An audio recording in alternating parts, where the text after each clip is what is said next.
Hey everybody, it's your girl Nell and welcome to Simply Nell's Tiny Studio. Today is Friday, the last day of the blackest month of the year. Thank you so much for hanging out with me here in the Tiny Studio. I'm your girl Nell and this is Simply Nell's Tiny Studio. What do we do in the Tiny Studio? Well, we talk about a lot of different things. We talk about the exciting things that's going on in the world today. We We do. And then we talk about other things that make my world go round here in the Tiny Studio. I am a fiber and textile artist. I'm also a jewelry designer. And right now I'm wearing one of my creations. You see that? One of my hoop-de-hoop earrings. And I'm wearing some of my jewelry. So I do all of those things and take care of those things inside the Tiny Studio.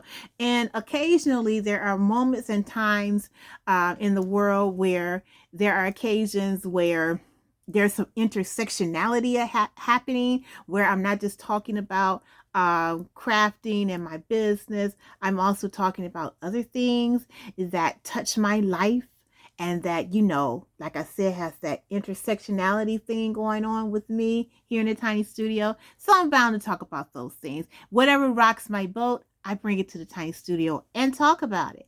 So thank you so much for being a subscriber. If you have not already subscribed, please consider doing so. It is February 28th. As I said before, happy Black History Month. And today is the beginning. Well, it began last night at 12 o'clock. This morning, I should say, at 12 a.m., when we begin a national economic blackout. How are you doing so far? Have you resisted the urge to run to the store to pick up a candy bar? Have you resisted the urge to fill up your tank? Have you resisted the urge to stop at the corner liquor store to pick up a pipe? Have you resisted? Are you resisting? Please, please, please, please, please tell me that you are doing fine. Yesterday, my family and I prepared for today's economic blackout. We made sure that we had certain things on hand in the house so that we can be set to spend no money today. And I am here to tell you that we are so happy that we are holding the line. Are you holding the line? Please tell me that you are. Please tell me that you are participating, because even if you cannot or do not feel as if you want to participate in an all-out protest with signs and everything, this is a great way to resist from the comforts of your own home. We love comfort. We love to not be inconvenienced. So this is the greatest protest that you could possibly wage from the comfort of your home, from your couch. Resist from your couch. I just want to say that if you are participating, that is such a great thing. Today I am drinking some tea with a little fire cider in it. What's fire cider, Nell? Well, I have a whole video on that inside of Nell's Apothecary and what I'm doing to promote health and wellness for myself and for my family. One of the things I talked about the other day when it comes to being in a position to support a boycott or a economic blackout or boycott, one of the necessities that we all need to be trying to get together right now is making sure that our pantries and our medicine chests or our apothecaries are fully stocked with the vital things that we need. Now, living here in Florida, we are very used to stocking up the pantries, making sure we have ample water, making sure we have all the things necessary just in case there's a storm on the horizon, because that is what it's like to live here in Florida. However, I do understand that a lot of people in other states do not really understand, why we have that rationale here, but it's really beneficial to you. It will be beneficial for you if you live in another state or in other states to be able to keep your pantry fully stocked with the things that you need, or to keep your I don't know if you call it a linen closet, but I call it a linen closet. It just doesn't have linens in it, but it also has your toilet paper, paper towel, toothpaste, all any place that you have that is structured for storage. You should be fully stocked with the things that's necessary. For me, when I go shopping, and because I've had a big family, I've had 4 children, and I like to stock up. So even now my kids are, they're grown, 2 live on their own, 2 still at home with me. I am in that same frame of mind where I make sure that there are certain things that's in my linen closet that's stored up that will be necessary just in case. So, when I go to the store and I purchase deodorants or toothpaste, mouthwash, those vital things, I'm usually purchasing pairs. 2 at a time, one for now, one for later. When it comes to shopping, I'm the same way. One for now, one for later, even when I run out of certain items, vital items, when I was, pre-menopausal, that time period of life, I always, when it came to buying feminine hygiene things, I would buy one for now or one for later, because you just never know what the future brings economically, and you just never know. So you may have the money right now, and you may be in a position where you can stock up on certain items. If you are like me, go ahead and do that, because you never know what the next month is going to bring. You may not have the extra dollars for that deodorant or for some toothpaste, your deodorant of choice, your toothpaste of choice, your feminine hygiene need of choice. You may not have the funds for that. So when you do have the funds for it, go and buy it in multiples so you can use one now and put the other up for later, or just for emergency purposes. It's really, really good to stock up on certain things and have them in your home, so that when you hear something that's like what we're going through right now, economic blackout, don't buy anything, don't do any type of shopping for 24 hours, then you can say, oh, I can do that. We have to be prepared. You should be preparing, please prepare, because we don't know what the hell is going to happen with this administration. You know what I'm saying? We don't know, because we have clowns running the circus. It's a circus up in Washington full of clowns. So you have to be the smart one and take care of yourself and your family. So what's happening in the tiny studio today?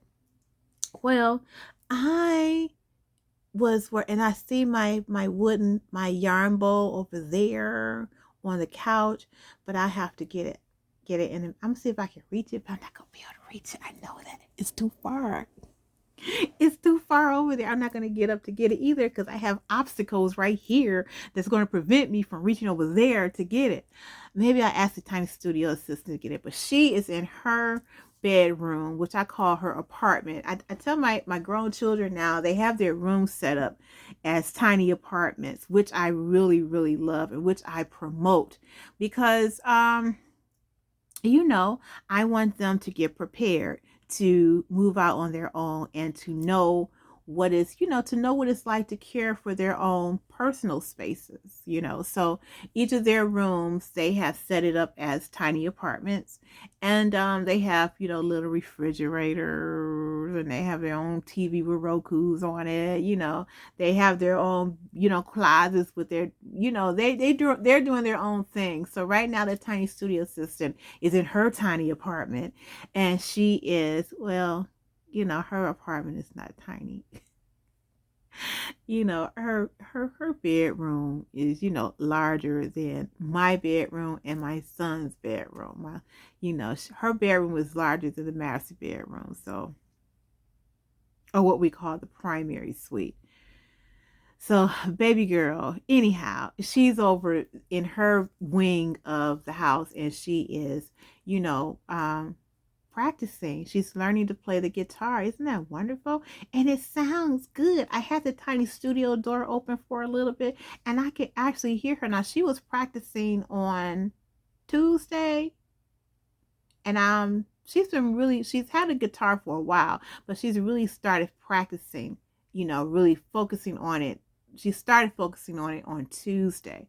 And so Tuesday, Wednesday, and Thursday, I could hear her practicing and, learning notes and things of that nature. But then, child, today I was listening and I was like, oh, I wonder if that is a practice CD, or if she's watching something on TV and it's helping to instruct her on how to play, the guitar, because it was really sounding good. And so when my son came home, he was like, I could hear him talking to the tiny studio assistant, and he was like, wait a minute, that's you? And she said, yes. He was like, I thought that was some type of tape or some type of tutorial you were watching. He said, that's actually you playing. And she was like, yes. And I was shocked too. I was like, girl, in 3 days, almost 3.5 days, you are playing the guitar like that? I said, we're going to have to start a mother-daughter duo. I told her, I said, we're going to have to be the Black Judds. And she was like, who are the Judds?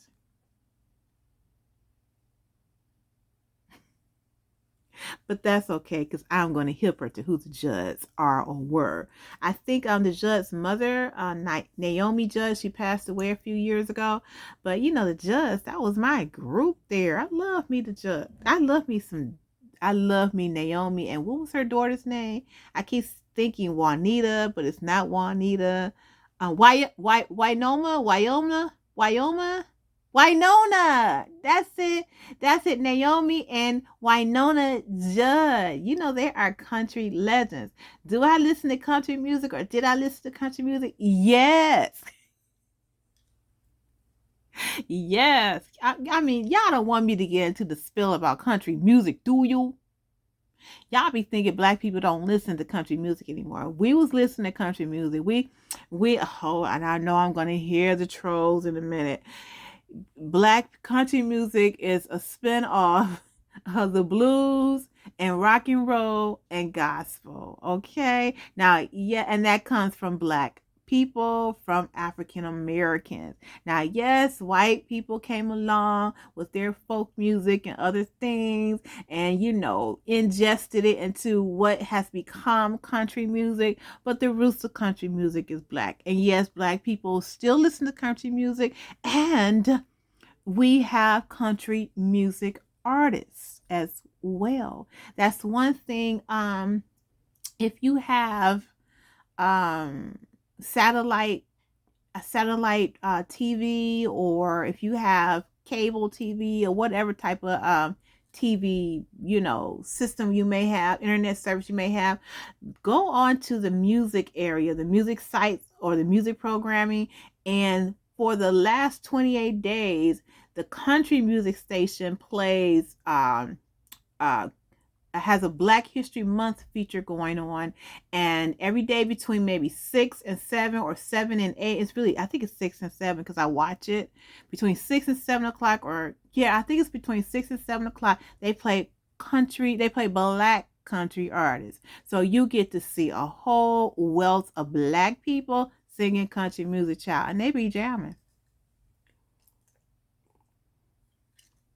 I mean, yes, Beyonce explored her countryness and country-esque, but Black people, we've been doing it for a very long time. Okay. So anyhow, I wanted to talk to you guys about what's been going down in the media. I want to talk to you guys about, the absence of Joy and Reed. I want to talk to you about that. And, I'm just feeling really good today. So I really don't want to be talking about things that's going to bring me down. But outside the tiny studio, I am a journalist, and I am a member of the National Association of Black Journalists, which I have been very disappointed in for a while. But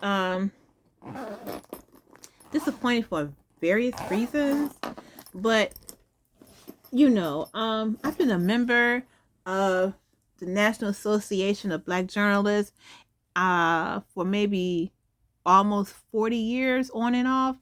And I find it a little disconcerting about the way they move. I was really upset with how during the election season, NABJ handled what they called an interview with, 45, now 47, 34-time convicted felon Donald Trump. I didn't like that. So I have, beef with them still regarding it. But I am a member. But anyhow, with the MSNBC firing Joy Reid, her last show aired on Monday. And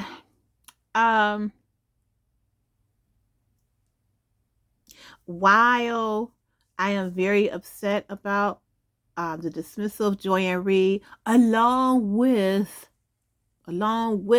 the dismissal of Katie Fang, and another young man who is of I believe he's of Middle Eastern descent. He had his own show, and I'm trying to think, it was somebody else.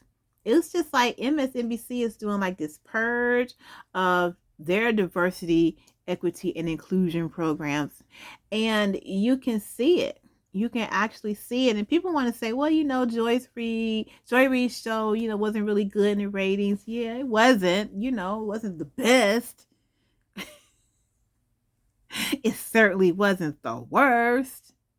But she offered something in my opinion, she offered something to Black women that of a certain caliber that we needed. I watch Joy every day and have been watching her. I think she's been on for almost 6 years in that primetime slot. And before her was Melissa Harris Perry, which I absolutely adored. So, in that slot, you've always had an African American sister. And even right now, you have, I can't think of the young lady's name, but you have Michael Steele on, and you have another sister that's going to be taking that time slot, and they will be having some type of panel thing going on. So,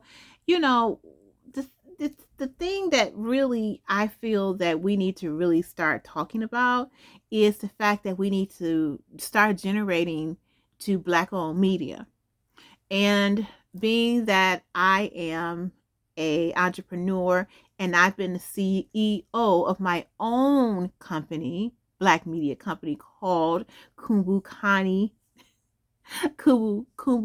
International Media, which is Black owned by me.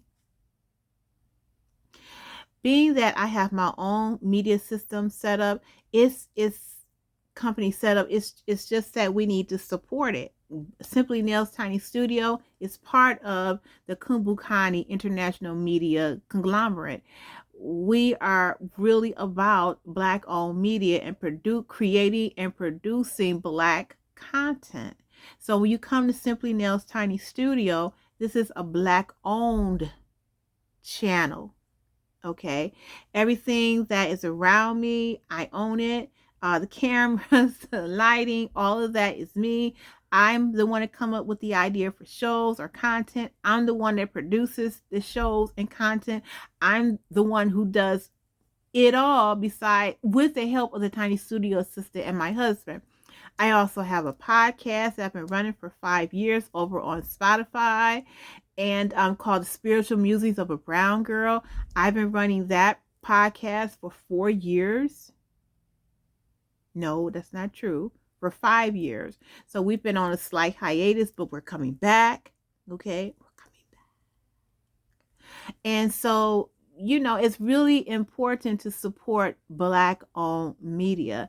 There's a reason why Black-owned media was established. My hero, Ida B. Wells Barnett, She was a definite proponent of Black-owned media. She worked in Black-owned media her entire career. Okay. And I think a lot of people feel that you're not a legitimate person if you are not attached to white corporate America, or if you're not adjacent to white corporate America or to whiteness in some kind of way. And that's not true. You can still be successful and have a successful career, all right, being Black owned and Black centered. You just have to know how to do so. Right now, I'm in the process of working on my memoir. Okay. Right now, I have two other very wonderful writers who are working on pieces for my company, the publishing end of it. So it's like Black-owned media is a real thing, but we have to get out here and we have to support our own and not be afraid. I hear so many times people will say, well, the reason why I don't support Black stores and Black businesses because they don't know how to treat people, their products are inferior, or just plain old, they don't know how to treat people. They talk to me crazy and I don't like that. So I'm not going to spend my money over at that store anymore.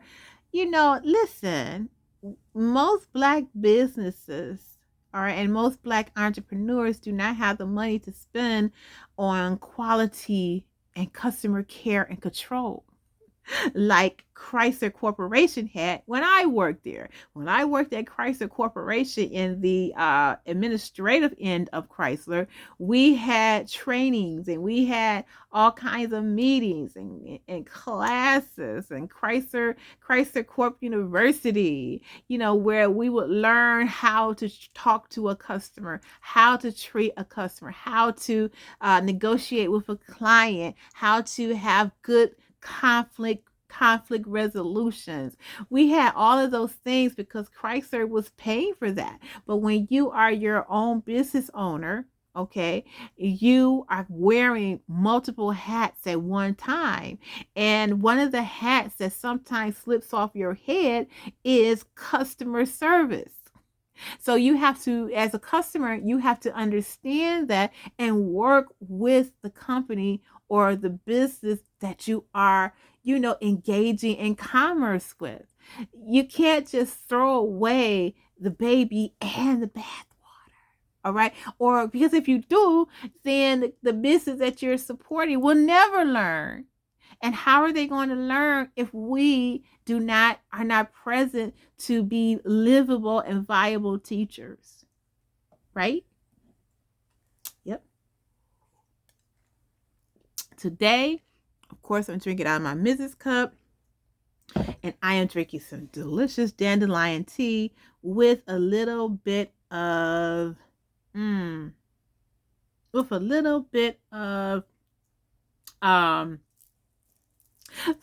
cider. So anyhow, I am in the tiny studio. Besides, I'm thinking about all those things. I'm thinking about Joy Reid, and she has a podcast. I'll put the link in the description box of this video. She has a podcast now, and so you can support Joy Reid on her podcast. I believe Joy is there, and I believe her co-host is Jackie Reed. I think Jackie Reed used to be over at BET. She's a journalist as well, and she's done a lot of different she has done a lot of different things in the world of journalism and reporting. So you might want to go and head over to Joy's podcast style YouTube channel. Another thing, check out Jamel Hill. She's a fellow Detroiter. She has her own podcast going on here on YouTube, and I believe she's also on Spotify. Check her out. Support Black media. You have Roland Martin, of course. I've been Roland Martin Unfiltered. I've been supporting him for the past 6 years as well. Support Black-owned media. Even the tiny studio, even though I do a lot of different things here, not just talk about culture, entertainment, politics, I'm into crocheting. I'm into, the dreadlock lifestyle. I'm into so many different things, but this is a Black media or a Black owned channel. So, support it. I mean, why not? Why not? But anywho, I wanted to show you,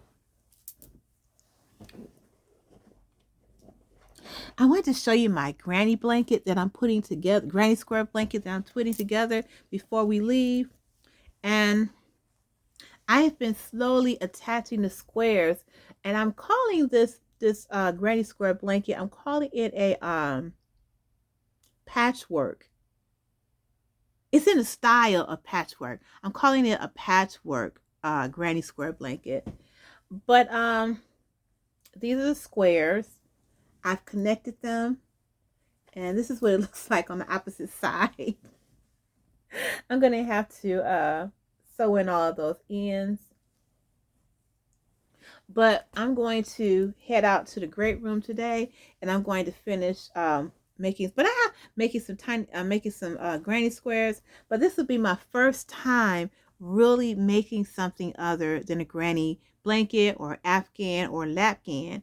I'm making a blanket, but I'm attaching the granny squares to create the blanket. Usually when I'm making a granny Afghan blanket or lapghan, I start off with one square and just keep going. It's a continuous granny square blanket. Ooh, excuse me, that grows into this big thing, right? But now I have maybe, I want to say, over 100 different squares that I've made from one of my favorite yarns called Pettifor's Galore. Love this yarn. I love it. But unfortunately, I will not be buying any more of it because this came from Hobby Lobby. But anyhow, I've made a lot of granny squares from it. And where is the bag at? Unfortunately for me, I have so many projects that I'm working on. Like this is the sweet potato project. I'm still working on the edging or the bordering of it.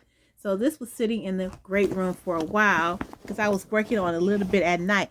And I only work on my crochet a few hours at a time. I know you're probably saying, few hours, Neil, a few hours. Yes, a few hours at a time, because I can crochet all day. But if you recall, I've had this thing called tendonitis or knitter's elbow, crocheter's elbow. You guys know what I'm talking about, where your fingers start hurting, but the pain goes all the way up to your elbow and your arm just hurts so bad. There may be about 5 or 6 videos on here on this channel where I am fighting the pain, but you don't know it. But I'm fighting the pain, child. The pain is just terrible. So I have learned from that. So I only crochet a little bit at a time. Yes, a few hours, it's not bad because I'm not doing continuous or repetitive movements. I'm either actually crocheting, or right now I'm doing something, or I do something small, which may be crocheting granny squares, and then attaching them. So it's really not, if I only do it maybe a few squares at a time, or a few, if I only work on a few projects at a time, I'm good. Let me see if I can find. My husband gave me this. And he said, this is appropriate for, my business. And he's right. You don't have to be crazy to work here. We'll teach you. But anyhow, here is my bag full of granny squares that I've been working on. As you see, there are many shapes and basically one texture, but that's what I've been doing, is crocheting them. So today, as I said, I'm going to be heading into the great room, and I'm going to start attaching more granny squares to this project. Now there, I started a different type of design, and I wonder, did I? Oh, I did. Now remember, I was talking to you about how I was at Joann's the other day, and Joann's had a they had like um they were fully stocked with the Red Heart Yarn Inspirations Flower Power, you know, the granny square skeins of yarn. And that, you know, and these yarns basically come variegated or variated. I think it's called variegated. They come set up for you so that all you have to do is crochet using that one skein of yarn, and your project would come out looking like this, because the yarn is already variegated, so you don't have to stop and excuse me, and change colors, right? But you know, I said before that I didn't necessarily want to do that, because after I saw the reviews and I watched Tony from TL Yarn Crafts, and I watched several other makers use that yarn, and I just felt like, you know, it's too stressful. If I miss something, I'm going to have to frog it. I just don't want to. I just want to Netflix and chill when I'm crocheting. I don't want to be, you know, super paying attention to what's happening, because if I don't, then I'm going to mess the whole skein up. I think each skein of yarn produces a certain amount of granny squares. And if you follow it correctly, you should get something like this. But you know, I'm cool with making, you know, 2 rounds and then stopping and then adding the color, adding another yarn or color into the mix, and then stopping and then adding the last row. I'm cool with that. You know, the opposite side looks like this, and I'm going to have to, you know, sew in the ends, but that's okay with me. I didn't mind doing it. So I have several of these that I am going to include in this blanket. So I'm trying to figure out how and where I'm going to include it, because this is going to be like I said, it's like a patchwork. All of this yarn came from one particular all of it came from a skein that looks like this, or a cake of the Petit Fours Galore. This cake produced this. So this color pink is almost at the end of the skein. So here is the pink. This is it right here. And I decided that I would use the pink and then add the white to it. So now I have to figure out where exactly am I going to attach the pink at, so that it'll look patchworky. It'll look, you know, like it's not supposed to be there, but it's supposed to be there. So, you know, when you're designing, it's always something to, you know, you're trying to figure it out how you're going to do it. I did something almost like that. Not really. Let's see. Yeah, not really. Where I believe this is just 2 rows in here, and then I think, let's see, 2 rows outside. I like this. I think I'm going to do that again. Yeah.